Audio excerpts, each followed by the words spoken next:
মানে স্পিকার, এই ঘড়িটার মালিক আপনি, ইচ্ছা করলে পিছনে ঘুরাই দিতে পারবেন। ঘড়ির দিকে তাকিয়ে বক্তব্য দিয়ে তবে মাগরিবের আজান দিলে পরে আমাকে আবার বলতে হবে। ধন্যবাদ। 30 মিনিট, টেক ইউর টাইম। জি মানে স্পিকার, 30 বোধহয় হবে না, যে হিসেবে আমরা 2026-এ আছি, এখন মনে হয় সময় বেশি লাগবে। মানে স্পিকার, বিসমিল্লাহ, আসসালাতু আসসালামু আলা রাসূলিল্লাহ।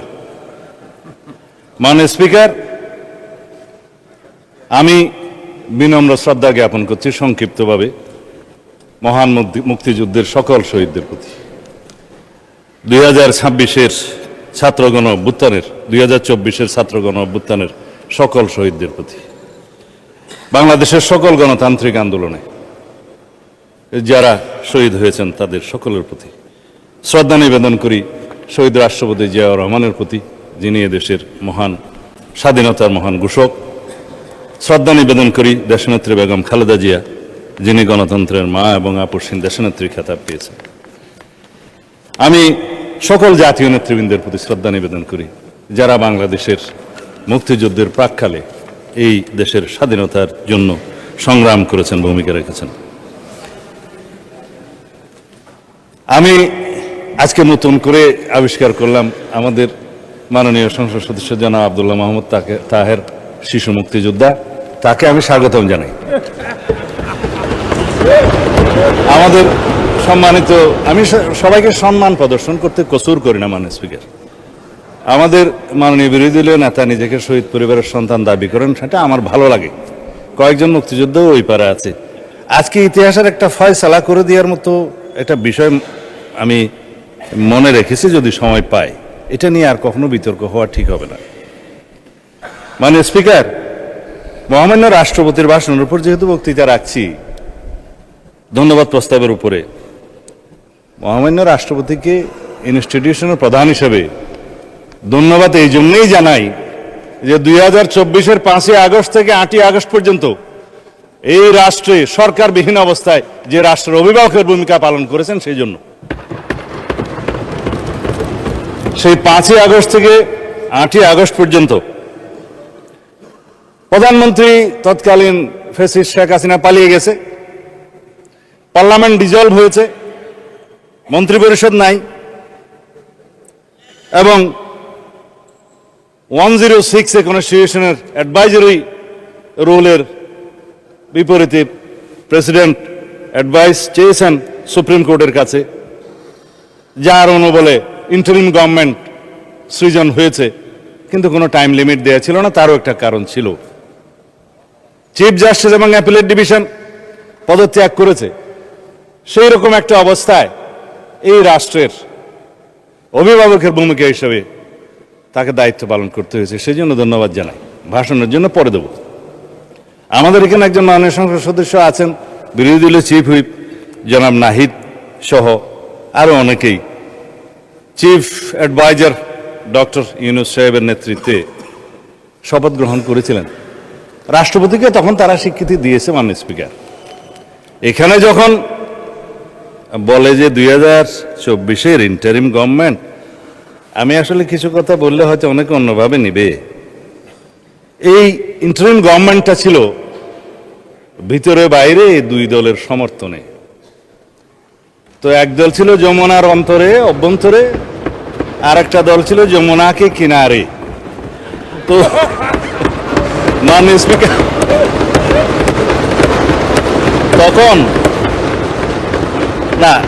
তখন তারা এখন বলতে পারে যে আগে কি সুন্দর দিন কাটাইতাম, এখন নাই।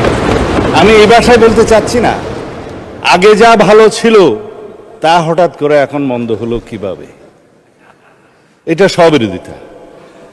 মাননীয় স্পিকার, এর বেশি বলতে চাই না। আমার নতুন দলের নতুন বন্ধুরা নতুন বন্দোবস্তের নতুন রাজনীতি করছে, পুরানো বন্দোবস্তের আদলে জুলাই যোদ্ধারা আওয়ামী যোদ্ধার সাথে সাক্ষাৎ মোলাকাত করতে যায় চট্টগ্রামে, আমি বলতে চাচ্ছি না, এটা আমার বলা ঠিকও না। সুতরাং বন্দোবস্ত নতুন হলে রীতিনীতি সৌরত আদলও নতুন হইতে হবে।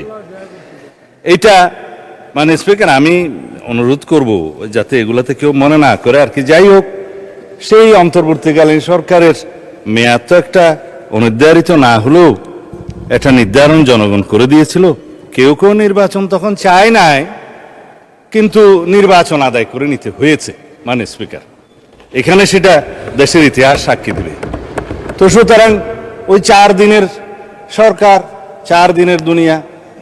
তো এখন বলতে গেলে যে ও उम्र दराज मांग के लाए थे 4 दिन, 2 अर्जों में काट गए, 2 इंतजार में, তখন খতম হবে। তো এটা হচ্ছে শের, আমার কথা না।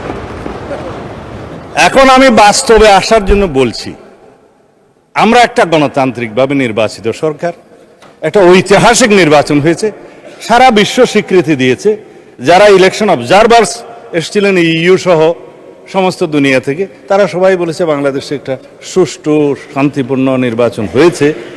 গত পরশুদিন ইইউর নির্বাচন পর্যবেক্ষণ মিশনের চূড়ান্ত প্রতিবেদন দাখিল হয়েছে, আমাদেরকেও দিয়েছে, মাননীয় বিরোধী দলীয় নেতার কাছেও দিয়েছেন। তো তারা বলেছেন নির্বাচন বিশ্বাসযোগ্য, কোনো ইঞ্জিনিয়ারিং দেখা যায়নি। গতকালকের পত্রিকা 1টা 2টা 3টা, আমার কাছে আর বেশি পত্রিকা নাই। কিন্তু মাননীয় বিরোধী দলীয় নেতা এক জায়গায় শেকায়েত করেছেন যে হ্যাঁ, বিএনপি সংস্কারের বিষয়ে টালবাহানা করছে। তা আমি এখন পত্রিকাগুলো ফেলে দিলাম। তিনি আবার বলেছেন যে কোনো দলিলপত্র কাগজ ছাড়া, স্পেসিফিক কোনো কিছু ছাড়া যেন কথা না বলি, কয়েকদিন আগেও বলেছেন। আমি যা বলতে চেয়েছিলাম সেটা বলতে গেলে অনেক সময় লাগবে, বলতে পারছি না। তারপরেও বলি, মানে স্পিকার, এখানে তো ইতিহাস চর্চা অনেক হয়েছে। তো ইতিহাসের আকাশে তো অনেক তারা। বলেছেন 1947-এ মাওলানা মওদুদী সাহেব পাকিস্তানকে চেয়েছিলেন। এইটা মাননীয় স্পিকার আজকে এত বছর পরে, কত বছর হলো তো জানি না, এখন 47 থেকে 2000, তারপরে 25, বোধহয় 75 বছরের বেশি হয়ে গেল, 78 হয়ে গেছে। আজকে এই নতুন ইতিহাসটা আবিষ্কার করার জন্য আমি ধন্যবাদ জানাচ্ছি। এখন 1971 সালকে ভালো লাগে না সেটা আমরা বলতে চাই না, কেন ভালো লাগে না সেটা আমরা জানি। কিন্তু 72-এর সংবিধান, 71-এর ইতিহাস, সব কিছুকে এখন স্বীকৃতি দিতে হচ্ছে। আমি বিরোধী দলীয় নেতৃবৃন্দকে অসংখ্য ধন্যবাদ জানাই যে আপনারা মুক্তিযোদ্ধাদের ধারণ করেছেন, নিজেরা মুক্তিযোদ্ধা দাবি করছেন এবং মুক্তিযুদ্ধের সেই ইতিহাসকে আপনারা স্বীকার করছেন। সেজন্য দালিলিকভাবে কথা বলি, জাতীয় মুক্তিযোদ্ধা কাউন্সিল বিল গত কয়েকদিন আগে পাশ হয়েছে। এটা ইতিহাস, রেকর্ড, এই পার্লামেন্টের এই লেজিসলেশন সাক্ষী দিবে। আমাদের সকল বিরোধী দলীয় নেতৃবৃন্দ বসা ছিলেন, নার পক্ষেও ভোট দেয় নাই, হার পক্ষেও ভোট দেয় নাই। এনসিপির বন্ধুরা হার পক্ষে ভোট দিয়েছে, সত্য কিনা বলতে পারে। এখানে কি লেখা আছে?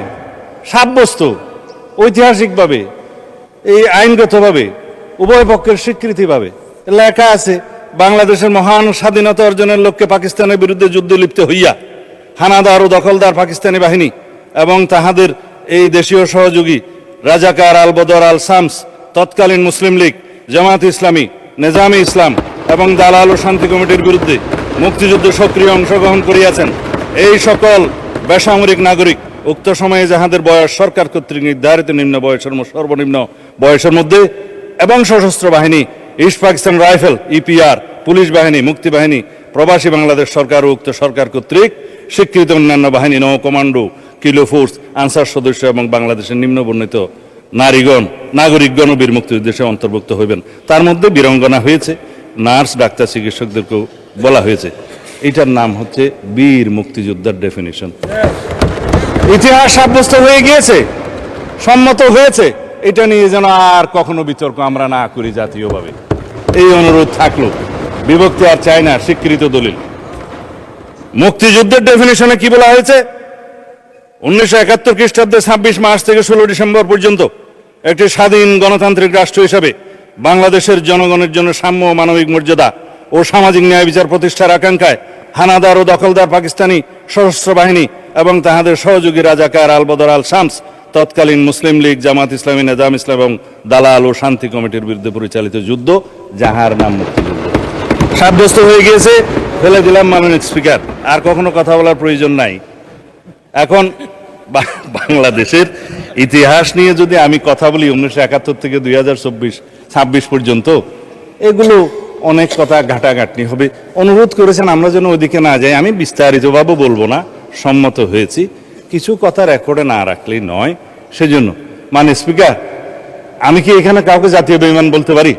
এটা অসাংবিধানিক হবে। হ্যাঁ, ঠিক আছে, আমি চাইলে আওয়ামী লীগকে জাতীয় বেঈমান বললাম না 1986 সালে, এবং তাদের যে সহযোগী হিসাবে, সহযোদ্ধা বা হামসাফার হিসাবে ইলেকশনে যারা গিয়েছিল তাদেরকে আমি কিছু বলতে চাই, এটাও আমার বলা ঠিক হবে। এখন আসি মানে স্পিকার, এই সংসদে কথা বলবো বলে ইমোশনাল একটু বক্তৃতা দেই। কতকাল অপেক্ষা করেছি। আমার ক্ষেত্রে সেটা 19 বছর, আপনার ক্ষেত্রে কত বছর জানেন? 19 বছরই হবে। মাঝখানে এই সময়গুলোর মধ্যে কত পানি গড়িয়ে গেছে মানে স্পিকার, কত সংগ্রাম, কত ত্যাগ, কত রক্তদান, গুম খুন। আমি নিজে গুম হয়ে নির্বাসনে থেকেছি 9.5 বছরের মতো, বিদেশে গিয়ে জেল খেটেছি। আজকে এগুলো নিয়ে আন্ডারমাইনিং করে যারা করে, তারা কেউ কেউ বিদেশে বসে করে, কেউ দেশীয় দোসররা করে। করে কি কারণে? আমাদের ডেমোক্রেটিক স্ট্রাগলটাকে যারা আন্ডারমাইনিং করার চেষ্টা করে, তারা বাংলাদেশের এই ছাত্র গণ অভ্যুত্থানের ইতিহাসকেও হয়তো একদিন কলঙ্কিত করবে। এককভাবে কেউ কোনো সংগ্রামে জয়ী হয় নাই। 2024 ছাত্র গণ অভ্যুত্থানের ভিত্তি সোপান একদিন নির্মিত হয় নাই। আমরা জানি এই গণতান্ত্রিক সংগ্রামে আমরা বলা হয় যে মুক্তির মন্দিরে সোপানতলে কত প্রাণ হলো বলিদান লেখা আছে অশ্রু জলে। তারপরে কি আছে মানে স্পিকার, যারা স্বর্গগত তারা আজও জানে যে স্বর্গ থেকে প্রিয় মাতৃভূমি।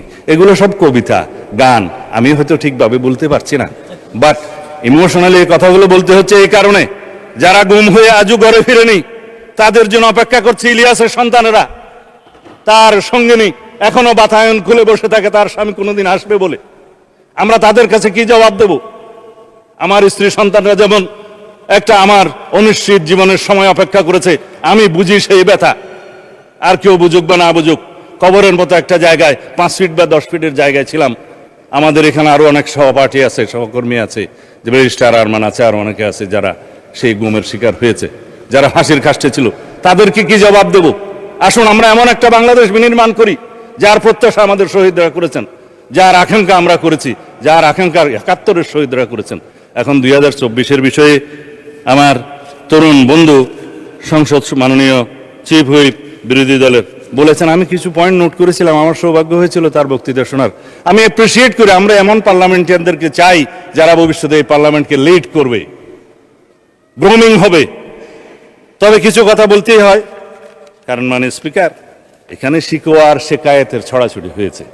আমি শুধু জবাবে শিকোয়া করতে চাই, তার মধ্যে যদি কিছু বলা হয়ে যায় তাতে আমাকে ক্ষমা করবেন। তিনি বলেছেন বিএনপি জুলাই সনদ থেকে সরে গিয়েছে। মানে স্পিকার, বিএনপি জুলাই সনদ থেকে সরে যায় নাই, বিএনপি জুলাই সনদকে আঁকড়ে ধরেছে। দেখেন কত বড় বই, এইখানে যারা দস্তখত করেছে, এটা হাতে লেখা অরিজিনাল বুক, এর মধ্যে 30টা পার্টির মধ্যে 4টা পার্টি সই করে নাই, 26টা পার্টি সই করেছে। আমার ছোট বন্ধু এই নাহিদ সাহেবরা সই করেছেন 16/2/2026 সালে। এটা ফটোকপি ওখানকার, লেখা আছে নোট অফ ডিসেন্ট ব্যতিরেকে গণভোটের গণরায়ের সিদ্ধান্তের পূর্ণাঙ্গ বাস্তবায়ন সাপেক্ষে। কেন এই নোট অফ ডিসেন্টের মধ্যে মানে স্পিকার, এনসিপি জুলাই সনদের দফা 16(4) দফা 22(ঘ) 2 জায়গাতে নোট অফ ডিসেন্ট তারা দিয়েছে।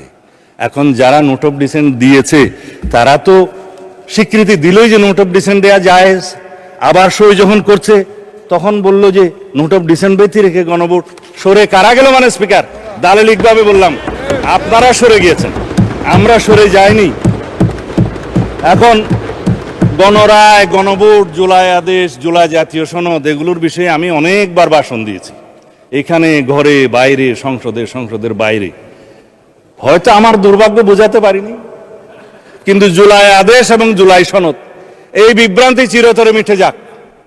যে আদেশটা হয়েছে সেই আদেশটা হচ্ছে, এটা যদি আমাদের অনেক বন্ধুরা এখানে মাহমুদুল ইসলামের কনস্টিটিউশনাল লটা নিয়ে আসেন, ব্যারিস্টার সাহেবরা খুলে দেখবেন 490 নম্বর পৃষ্ঠায় লেজিসলেচার সেকশনে কাকে বলা হয়েছে কালারেবল লেজিসলেশন এবং ফ্রড অন দি কনস্টিটিউশন।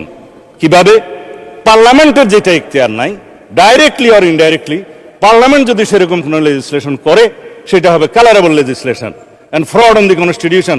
অনেক ব্যারিস্টাররা আছে, দেখতে পারেন কোন 3rd এডিশনে বোধহয় 490 পেজ কনস্টিটিউশনাল ল, মাহমুদুল ইসলাম খুলে দেখুন তারা কিভাবে ইন্টারপ্রেট করেছে। এটাকে বাইবেল বলা হয় কনস্টিটিউশনের, সুপ্রিম কোর্ট মানে। আমি অবশ্য বাইবেল শব্দটা এখানে বলতে চাচ্ছি না। যাই হোক, সেটা কি রাষ্ট্রপতি পারে? লেজিসলেচার যখন বৈঠকে থাকবে না তখন রাষ্ট্রপতি অর্ডিন্যান্স জারি করতে পারে বটে, কিন্তু কোনো অর্ডিন্যান্স দিয়ে সংবিধানের কোনো কানুন ধারা উপধারা কোনো কিছুই বাতিল অথবা সংশোধন করতে পারেন না। Article 93 constitution. আমি কনস্টিটিউশন করলে আমার উপরে খুব বেশি খ্যাপা হয় সোশ্যাল মিডিয়াতে আজকাল, যা বলে মাননীয় স্পিকার, এটা দেখাও যায় না, শোনাও যায় না। এই বাক স্বাধীনতার নামে যা চলছে।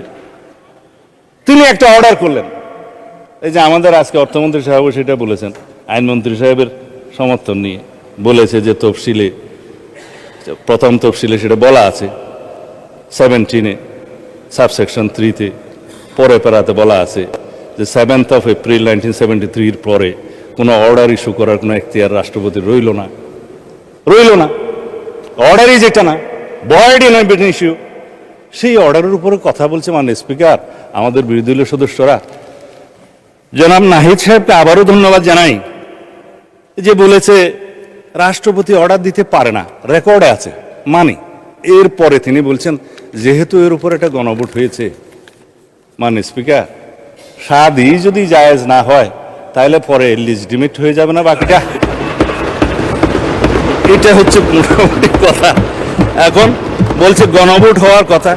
হ্যাঁ, আমাদের মাননীয় সংসদ সদস্য জুনায়েদ সাকি সাহেব, আরো অনেকে এখানে যারা ঐক্যমত্য কমিশনের মধ্যে, জাতীয় ঐক্যমত্য কমিশনের মধ্যে কাজ করেছেন, সদস্য ছিলেন, বিভিন্ন পার্টিকে প্রতিনিধিত্ব করেছেন, ছিলেন, শাহাদত সাহেব, সেলিম সাহেব আছেন, আমাদের মাননীয় সদস্য তাহের সাহেব আছেন, আরো অনেকে আছেন। গণভোট হওয়ার কথা প্রস্তাব তো আমিই করেছিলাম বিএনপির পক্ষে। কিসের উপরে করেছিলাম? জুলাই জাতীয় সনদের যখন আপনারা আইনগত ভিত্তি চাচ্ছেন যে এটার একটা আইনগত ভিত্তি রচনা করার দরকার, আমরা বললাম যে ঠিক আছে, সার্বভৌম জনগণের কাছে যাই, তারা এই জুলাই সনদের পক্ষে আছে কিনা আমরা জেনে নেই। একটা রেফারেন্ডাম হতে পারে, রেফারেন্ডামের জন্য একটা অধ্যাদেশ হবে, হলো, সম্মত হলো। জুলাই জাতীয় সনদের উপরে গণভোট আমরা মানেই মাননীয় স্পিকার। জনগণ ভোট দিয়েছে, আমার নেতারা বলেছে যে গণভোটের পক্ষে হ্যাঁ বলুন, বলেছে। কারণ এই জুলাই জাতীয় সনদ স্বাক্ষরিত হওয়ার পরে হঠাৎ করে একটা নাজিল করলো যে জুলাই জাতীয় সনদ উইদিন ব্র্যাকেট সংবিধান সংস্কার আদেশ নামে একটা জিনিস, না বাস্তবায়ন আদেশ 2025 11 নভেম্বর সম্ভবত, কোথায় গেল বইটা, যাই হোক।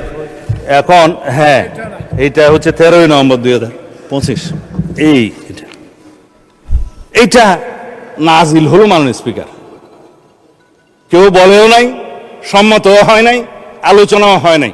তো সেই জন্যই আমি রাষ্ট্রপতিকে জিজ্ঞেস করছিলাম, মাননীয় রাষ্ট্রপতি এই আদেশকে আপনি জারি করতে পারেন? তার উপর অনেকে ট্রল করেছে, তিনি বলেছেন যে আমি তো পারি না, আমাকে পারাচ্ছে, সেই জন্য অনেক ট্রল হয়েছে তো তাই। এখন কথা হলো যিনি ইস্যু করছেন তিনি কেন ইস্যু করলেন, সেই প্রশ্ন তাকে করেছি। এবং এই আদেশের পরে যেই গণভোট অধ্যাদেশটা দেয়া হলো, সেই গণভোট অধ্যাদেশ, আমরা তো গণভোটের জন্য অধ্যাদেশটা মানি, কিন্তু গণভোটের অধ্যাদেশের মধ্যে কি কখনো মানে স্পিকার এই রকম তফসিল দিতে পারে? জুলাই জাতীয় সনদের এই 48টা তফসিল এখানে দেয়া আছে, দিয়ে নোট অফ ডিসেন্টের কোনো পোর্শন এখানে রাখা হয় নাই। It is also a fraudulent ordinance, যে 30টা প্রভিশন আউট অফ 48। এখানে বলা হচ্ছে মানে স্পিকার 4টা প্রশ্ন দেয়া হলো, সেই প্রশ্নগুলো 3 নম্বর সেকশনে আছে। সেই প্রশ্নগুলোর মধ্যে 3.5টা জুলাই সনদের সাথে সামঞ্জস্য আছে, আধাটা প্রশ্ন নাই। সেই আধাটা প্রশ্ন হচ্ছে ওই অবৈধ জুলাই আদেশের উপর ভিত্তি করে এখন যেটা প্রথম থেকেই অবৈধ, ভয়েড ইন এবিনিসিও, এবং সেই জিনিসটার উপরে কোনো রকম সম্মতি ছিল না, রাজনৈতিক সমঝোতা ছিল না, জুলাই জাতীয় সনদের যে স্বাক্ষরিত দলিল তার সাথে কোনো মিল ছিল না, এবং সেই এরকম একটা আদেশ কিভাবে অন্তর্বর্তীকালীন সরকার করতে পারে মাননীয় স্পিকার? এবং সেই প্রেসিডেন্টের কি ক্ষমতা আছে? আমরা তো জুলাই জাতীয় সনদ বাস্তবায়নের জন্য যে নোট অফ ডিসেন্টের অংশ দিয়েছে সেই মতে আমাদের নির্বাচনী ইশতেহার আমরা উল্লেখ করেছি প্রত্যেকটা দফা, আমার সাথে নির্বাচনী ইশতেহার আছে, এবং প্রত্যেকটা দফা যেখানে নোট অফ ডিসেন্ট আছে নির্বাচনী ইশতেহার উল্লেখ করতে যাই আমাদের 3 পাতা বৃদ্ধি পেয়েছে সেটার বহর। তারপরে জনগণের কাছে আমরা গিয়েছি, সেই ম্যানিফেস্টোর উপর আমাদেরকে 51% ভোট দিয়েছে। সংখ্যার দিক থেকে 213টা না 14 জন আমরা এখানে সংসদ সদস্য আছি মাননীয় স্পিকার। এখন সেটা কথা বলছে একটু আগে মাননীয় সদস্য জনাব তাহের সাহেব যে 2/3 মেজরিটির পরিণতি আমরা জানি। মাননীয় স্পিকার, 2/3 মেজরিটি না হলে 1979 সালে 5ম সংশোধনী হতো না, বাকশাল বিলুপ্ত হতো না, বহুদলীয় গণতন্ত্র প্রতিষ্ঠা হতো না, এবং জুডিশিয়ারি ইন্ডিপেন্ডেন্স কায়েম হতো না, আর্টিকেল 96 আসতো না, সুপ্রিম জুডিশিয়াল কাউন্সিল আসতো না, এই দেশে মুক্ত গণমাধ্যম আসতো না, এগুলো কিছুই আসতো না। এবং 2/3 মেজরিটি না হলে শেষ পর্যন্ত আমরা আজকে এইখানে যে এসছি জনগণের জন্য প্রত্যাশা পূরণ করার জন্য, আমরা হয়তো সেই সংবিধান সংশোধনী করতে পারতাম না।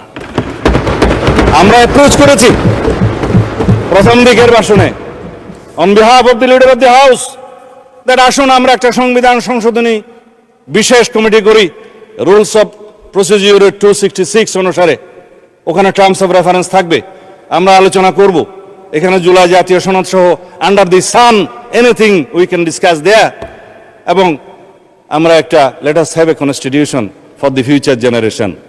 আমরা এখানে আলোচনা করব, কম্প্রোমাইজ করব, আলাপ আলোচনার ভিত্তিতে, সমঝোতার ভিত্তিতে আমরা সেই কনস্টিটিউশনটা গ্রহণ করব। তারা বললেন সংস্কার পরিষদ করতে হবে। আপনারা যদি সংশোধনীকে সংস্কার মনে করে মনে মনে খুশি হতে পারেন, অসুবিধা কি? আসুন ওখানে আলোচনা করি।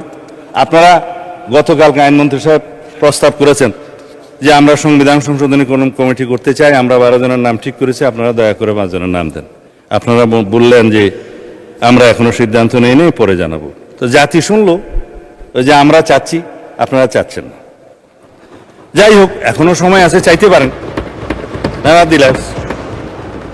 বলা হচ্ছে সংবিধান সংস্কার পরিষদ কেন করা হচ্ছে না? মাননীয় স্পিকার, অনেক কাগজ আমি দালালিকভাবে দেখাতে পারি, দেখানো ঠিক হবে কিনা জানি না। এই হচ্ছে একটা ইন্টেনশনাল অর্ডার 19/1/2026 আইন উপদেষ্টা সাহেব সই করছে আইন মন্ত্রণালয়ে, যে ব্লু কালারের এই সংবিধান সংস্কার পরিষদের শপথ ফরমের নমুনা হবে। কি এখতিয়ার আছে?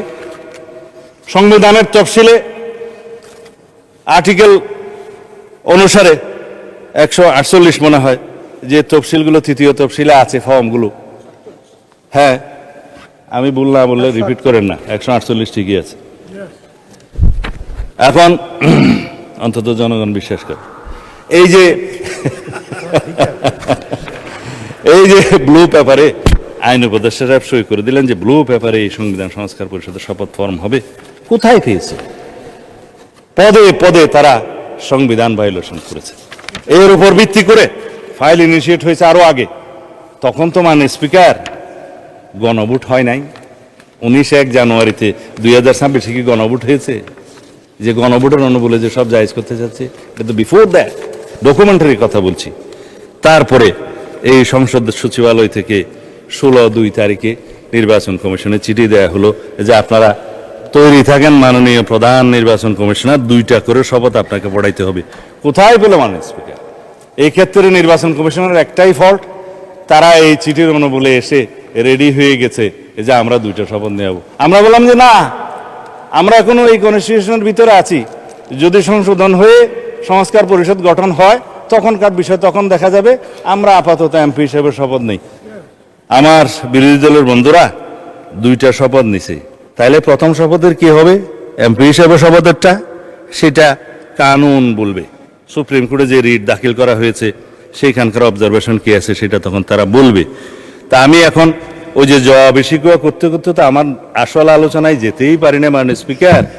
তা এখন আপনাকে আমি সময় দেওয়ার জন্য অনুরোধ করতে পারবো না। সুতরাং আমি আসি যে সংবিধান সংশোধনের ক্ষেত্রে যে কমিটির প্রস্তাব আমরা করলাম সেখানে যে আপনারা এখনো সম্মতি দিলেন না, তাহলে কি আমরা পঞ্চদশ সংশোধনী নিয়ে এই সংসদে চলবো, এই দেশ চালাবো?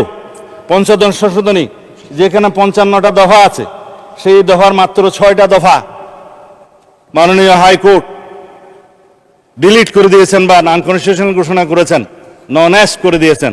তার মধ্যে বলা যায় আপনার 7A&B, যেটা বলা হয় যে ফ্রড অন দি কনস্টিটিউশন, যেটা কালারেবল রেজিস্ট্রেশন হয়েছে, এখতিয়ারে নেই, ভবিষ্যৎ পার্লামেন্টের এখতিয়ার তারা খর্ব করে, সেটা করেছে। তারপরে আর্টিকেল 58A, ওইটা ক 2 পরিচ্ছেদ যেটা আছে আর কি, আপনার তত্ত্বাবধায়ক সরকার বিলোপ করেছিল, সেটাকে আনকনস্টিটিউশনাল ঘোষণা করেছে। 44 সাবসেকশন 2 করেছে, যেটা জুডিশিয়ারির ব্যাপার। আপনার হাইকোর্ট ডিভিশন একটা এখতিয়ারকে লোয়ার লেভেলে, ডিস্ট্রিক্ট কোর্ট লেভেলে নিতে চেয়েছিল, সেটা তাদের ভালো লাগে না, যেহেতু কনস্টিটিউশনাল কোর্ট হচ্ছে হাইকোর্ট, আর ওগুলো হচ্ছে যে court by law, created by law, সেই জন্য করেছেন। তারপরে আর কি হলো, গণভোটের 142টা তারা অবৈধ ঘোষণা করেছিল 15th অ্যামেন্ডমেন্টে, সেটাকে তারা আনকনস্টিটিউশনাল ঘোষণা করলো। এই 5টা 6টা বাদে বাকি 55-এর সব কিছু তো রয়ে গেছে মাননীয় স্পিকার।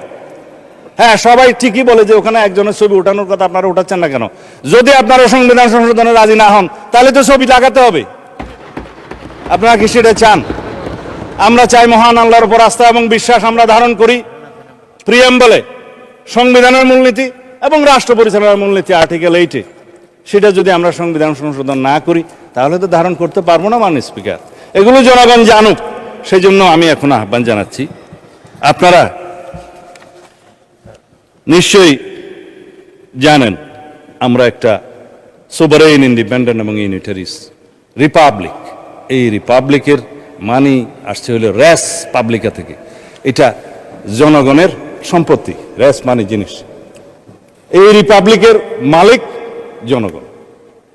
আপনারা অনেকেই বক্তৃতা দিয়েছেন যে কনস্টিটিউশন তো মানুষের জন্য, মানুষ কনস্টিটিউশনের জন্য না, 100% সত্য। সুতরাং এই রিপাবলিকের যে মালিক জনগণ, তাদের পক্ষে যদি আমরা কনস্টিটিউশন অ্যামেন্ডমেন্ট করতে চাই, তাহলে আমাদেরকে এই সংবিধান সংশোধনী কমিটিতে আসতে হবে। মানে স্পিকার, বর্তমান দুনিয়ায় with new global order, new global economic order, new global south, balance and imbalance, এগুলো সবগুলোর সাথে তাল মিলিয়ে আমাদের নেতা মাননীয় প্রধানমন্ত্রী জনাব তারেক রহমান বিশ্ব স্বীকৃতি পেয়েছেন। 100 influential leaders of the world যে তালিকা হয়েছে তার মধ্যে পেয়েছে। আমরা তার নেতৃত্বে আছি। আমরা পেয়েছি তার কাছ থেকে প্ল্যান।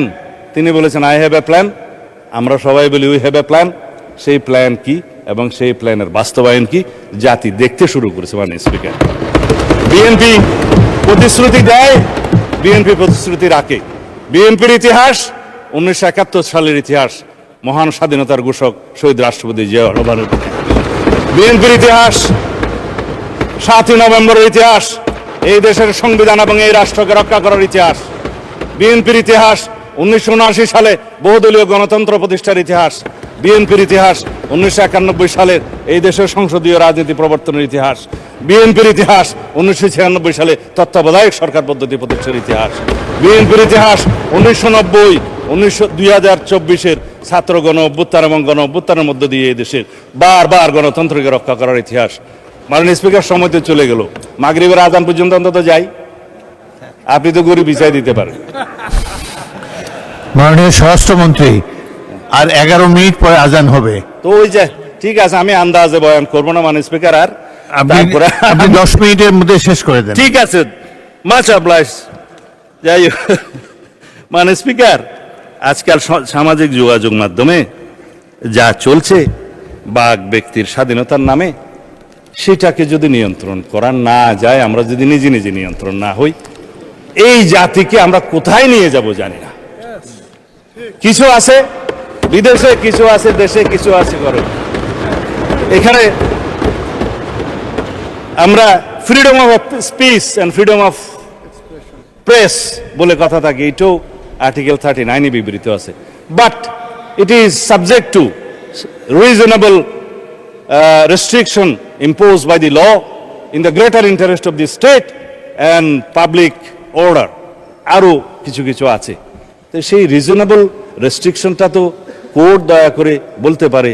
আমরা আইন মন্ত্রণালয়কে, সংসদ বিষয়ক মন্ত্রীকে বলতে পারি যে এই রেস্ট্রিকশনগুলো কি আমরা এনাক্টমেন্টে আনতে পারবো?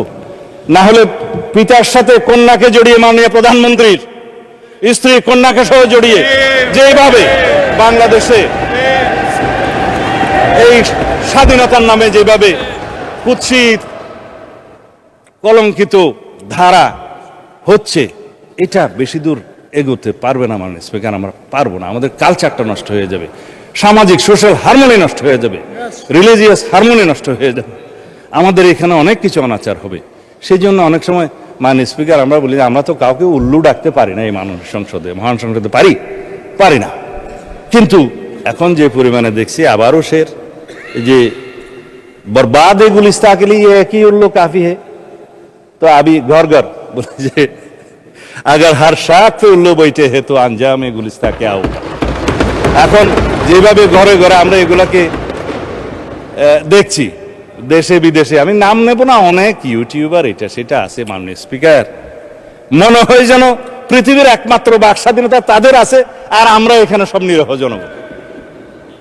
কাউন্টার করলে বলে যাবে যে এটা বলেছে, আরো গালিগালাজ শুরু হবে। গালিগালাজের প্রতিযোগিতায় যদি মাননীয় স্পিকার কেউ চ্যাম্পিয়ন হতো, দেশে বিদেশে অনেকেই আছে, নাম বলবো না। যাই হোক, এখন আমি অনুরোধ করবো আমার নবীন বন্ধুদের, ৭১-এর চেতনা বিক্রি করতে করতে একটা দল নিঃশেষ হয়ে গিয়েছে, পালিয়ে যেতে বাধ্য হয়েছে। আমরা সবাই জুলাইয়ের চেতনাকে যেন রাজনৈতিক ব্যবসা হিসেবে ব্যবহার করি। জুলাই আমাদের সবার, জুলাই আমাদের চেতনা, কিন্তু আমরা নেব স্পিরিটটা। জুলাই কি চেয়েছিল, আমাদের শহীদরা কি চেয়েছিল, আমাদের ছাত্রগণ অভ্যুত্থানের মূল স্পিরিট কি ছিল, এটাকেই আমরা ধারণ করি। কিন্তু কৃতিত্বকে যেন আমরা ধারণ না করি। আমরা কেউ কৃতিত্ব নেব না। এই দেশের সকল জনগণ যারা ফেসিবাদ বিরোধী গণতান্ত্রিক আন্দোলনে অংশগ্রহণ করেছে দীর্ঘ ধারাবাহিক প্রক্রিয়ায়, সেই 2009 থেকে 2024 পর্যন্ত এই রক্তের সোপান মাটি দিয়ে যারা এসেছে, সবাই এর কৃতিত্বের দাবিদার। আমরা কেউ না। আমরা হয়তো কেউ কখনো সেই ধারাবাহিকতায় গুম হয়েছি, ফাঁসির কাস্টে গিয়েছি, কেউ কেউ আজও পর্যন্ত ফিরে আসে নাই, সবাই আমরা ভাগিদার। সুতরাং আমি বলবো, আমরা এই যে ইলেকশন ইঞ্জিনিয়ারিং এর কথা বললাম, এই জাতীয় বক্তব্য যেন আমরা না দিই, যেটা ইন্টারন্যাশনালি অ্যাকসেপ্টেড, সেই হিসাবে যেন আমরা যাই। আমি একটা বিষয় ভুলে যাচ্ছি, আমরা এই শোকের দিনে নিজেরা বোধহয় আওয়ামী লীগের সময় নির্যাতনের, নিপীড়নের, লুটপাটের কাহিনী সবাই ভুলে যাচ্ছি মাননীয় স্পিকার। নিজেদের মধ্যে আমরা মুক্তিযোদ্ধা, অমুক্তিযোদ্ধা, ৭১, ৭২ করতে করতে আমরা যেন সেই স্মৃতি বিস্মৃত হয়ে যাচ্ছি, সেটা যেন আমরা না বলি। ক্ষুদ্র একখান কাগজ নিয়ে এসেছি মাননীয় speaker, state of the state economy, white paper on state of the Bangladesh economy since 2009 to 2023. It is made by and headed by Debapriya Bhattacharya, আপনারা জানেন রিনাউন্ড ইকোনমিস্ট। একটা শ্বেতপত্র সেল করেছিলেন ইন্টারিম গভর্নমেন্টের সময়। কি বলেছে তারা আওয়ামী লীগের সময়ের এই কাহিনী, শুধু আর্থিক লুটপাটের কথা বলছে। Between 2009 and 2023 illicit financial outflows average $16 billion annually, more than double the combined value of the foreign aid and FDI inflows. এখন বলছে সেগুলো দিয়ে আমরা এই যে having tax exemptions could double the education, আমাদের এডুকেশন ফান্ডকে দ্বিগুণ করা যেত, অ্যান্ড ট্রিপল হেলথ এডুকেশন, 3 গুণ করা যেত স্বাস্থ্য বাজেটের। তারপরে বলছে পাবলিক ইনভেস্টমেন্টের ক্ষেত্রে 70% পর্যন্ত অ্যাভারেজ কস্ট বাড়ানো হয়েছে, ওভার 5 years টাইম বাড়ানো হয়েছে। এখানে 2,80,000 কোটি টাকা বাংলাদেশের অপচয় হয়েছে মাননীয় স্পিকার। আমাদের ডিস্টর্টেড করেছে সাপ্লাই চেইন, এবং পলিটিক্যাল ইনফ্লুয়েন্সে, পলিটিক্যাল কনসিডারেশনে যে সমস্ত লোন দেওয়া হয়েছে তার পরিমাণ এত বেশি বলছে যে 14টা ঢাকা মেট্রো সিস্টেম করা যেত, 24টা পদ্মা ব্রিজ বানানো যেত তা দিয়ে আওয়ামী লীগের ইতিহাসের সময়। লেবার মাইগ্রেশনের মধ্যে দিয়ে over the last ডিকেডস BDT Bangladesh টাকায় 13 লক্ষ কোটি টাকারও বেশি 1.34 ট্রিলিয়ন এটা শুধু ফানেল হয়েছে, সাইফন্ড হয়েছে ফন্ডের মাধ্যমে বিদেশে আওয়ামী লীগের সময়। আর সোশ্যাল সেফটি নেটওয়ার্কের সময় বলেছে বিষয়ে যে ভালনারেবল পিপলের ক্ষেত্রে as per 2022 73% of the social safety net beneficiaries were classified as non-poor. তার মানে আওয়ামী লীগের বিবেচনায় যারা যারা দরিদ্র তাদেরকে সোশ্যাল সেফটি নেটওয়ার্কের মধ্যে নিয়ে আসছে, অর্থাৎ ধনীরা এই সমস্ত সেফটি নেটওয়ার্কের মধ্যে ছিল। এই হয়েছে একটা টোটাল করাপশনের চিত্র। মানে স্পিকার, এর বেশি বলবো না, শুধু এখানে একটা মুদ্রা লাইন যে 2009 থেকে 2024 এই সময় পর্যন্ত আওয়ামী রেজিমে 30 লক্ষ কোটি টাকা প্রায় বিদেশে পাচার হয়েছে। সেই রিপোর্ট বলা হয় 29 লক্ষ 25 হাজার, এটা অ্যাপ্রক্সিমেটলি 30 লক্ষ কোটি টাকা বাংলাদেশ থেকে পাচার হয়েছে। মাননীয় স্পিকার, এই হলো আওয়ামী চিত্র। আর আমরা এখানে বাহাস করতেছি কে মুক্তিযোদ্ধা কে মুক্তিযোদ্ধা না। আমরা আসুন সবাই সম্মিলিতভাবে বিদেশে পাচারকৃত এই সমস্ত অর্থ ফেরত আনার ব্যবস্থা করি। আজকে শুনে আরো খুশি হয়েছে মাননীয় স্পিকার যে বলে যে আমরা তো বিরোধী দল না। হ্যাঁ, আপনারা বিরোধী দল, আপনারা সরকারি দলে আসার জন্য কসরত করবেন, এটাই হচ্ছে নিয়ম, এটাই পার্লামেন্টের রীতি। তবে আমি জেনে আরো খুশি হয়েছি যে আপনারা শ্যাডো মিনিস্ট্রি করেছেন, ছায়া মন্ত্রিসভা। ছায়া মন্ত্রিসভা করলে মাননীয় স্পিকার দুইটা লাভ, একটা হলো যে দায়িত্ববোধ বাড়ে, আরেকটা হলো যে উজিরে খামোখা অথবা মন্ত্রী ভাবের একটা সুখ পাওয়া যায়। তো আমি অভিনন্দন জানাই যে আসুন আমরা শ্যাডো মিনিস্ট্রি হিসেবে আপনারা ডিক্লেয়ার করুন, কাউন্টার পার্ট হিসাবে আমার বিপরীতে মনে হয় আমার সোজাসুজি আছে হোম মিনিস্টার সাহেব শ্যাডো। আমরা পরস্পর তথ্য বিনিময় করব, আমরা যোগাযোগ রাখবো, কথা বলব। তবে না, আমি আপনাকে হোম মিনিস্টার খেতাব দিছে, সুখী হওয়া দরকার। তো যাই, মানে স্পিকার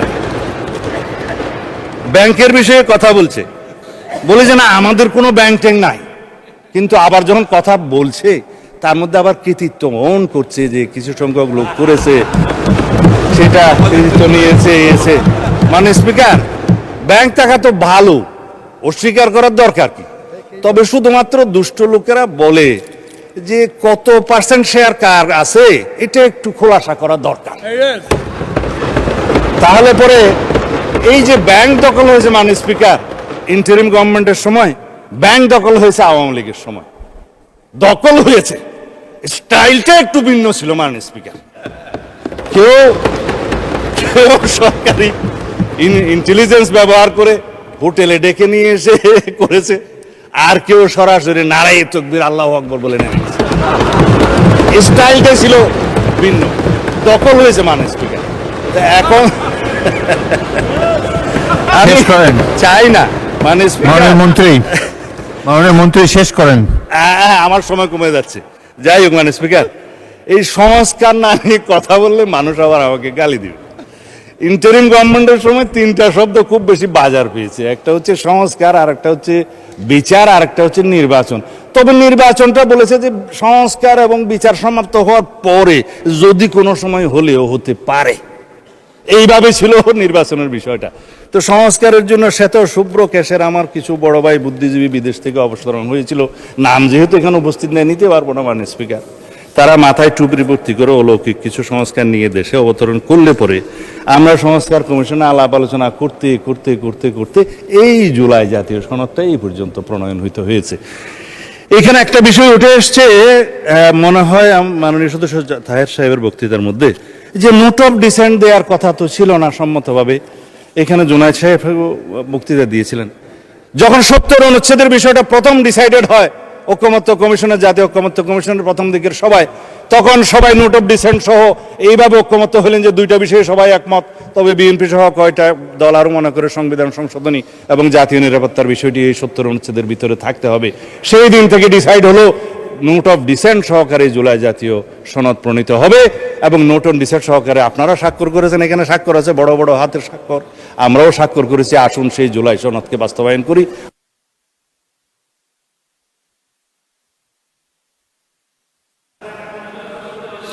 আপনি আজানের অপেক্ষায় আছেন? আচ্ছা চালান, আজান পর্যন্ত বলেন। হ্যাঁ ঠিক আছে, মানে খাঁটি প্র্যাকটিসিং মুসলিম তো আজান দিলে নিজে নিজেই বন্ধ হয়ে যাব। যাই হোক, মাননীয় স্পিকার, আমি আসলে বলতে চেয়েছিলাম সংস্কার হচ্ছে একটা চলমান প্রক্রিয়া। এই সংস্কার শহীদ রাষ্ট্রপতি জিয়াউর রহমানের সময় শুরু হয়েছিল, দেশনেত্রী বেগম খালেদা জিয়া এটা টেনে নিয়ে গেছেন এবং জনাব তারেক রহমান এই সংস্কারের প্রস্তাব দিয়েছেন, 31 দফা প্রণয়ন করেছেন। আমরা নির্বাচনী ইশতেহারে সেটা ধারণ করেছি। জুলাই জাতীয় সনদের মধ্যে আমরা অনেক কিছুই পেয়েছি, আবার অনেক কিছুই পাইনি, যেগুলো আমাদেরকে 31 দফার ভিত্তিতে করতে হবে। সংবিধানে অনেক কিছু আনতে হবে, যা আমরা সম্মত হয়েছিলাম জুলাই জাতীয় সনদে সেরকম অনেক বিষয় আসেনি। যেমন সংবিধানের 3টা তফসিল, জনাব শেখ মুজিবুর রহমানের ভাষণ সহ সবকিছু সংবিধান হয়ে গেছে মাননীয় স্পিকার।